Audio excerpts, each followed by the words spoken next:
ప్రపంచం యుద్ధాలతో మండుతున్నప్పుడు భారత భూమి మహానాగరికతగా వెలిగింది. అదే సమయంలో భారత భూమిపై ఆక్రమణదారుల కన్ను పడింది. పానిపట్టు యుద్ధం తర్వాత ఢిల్లీ కోటపై మొఘలుల జెండా ఎగిరింది.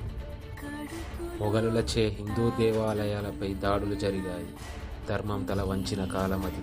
అప్పుడు ఒక చిన్న పాప మాతా జీజాబాయి తన తండ్రిని అడిగింది, ఇదెందుకు ఆపడం లేదు? ఆమె తండ్రి చెప్పిన మాట, మన చేతిలో శక్తి లేదు, కాలం మన వైపు లేదు. ఈ భూమిపై అధర్మం విజృంభించిన ప్రతిసారి ఈ భూమాతను కాపాడడానికి ఓ మహాపురుషుడు అవతరిస్తాడు.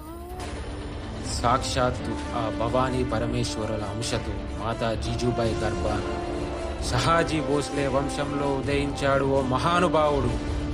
మన భరత భూమిగాంచిన మహానాయకుడు ఛత్రపతి శివాజీ మహారాజ్.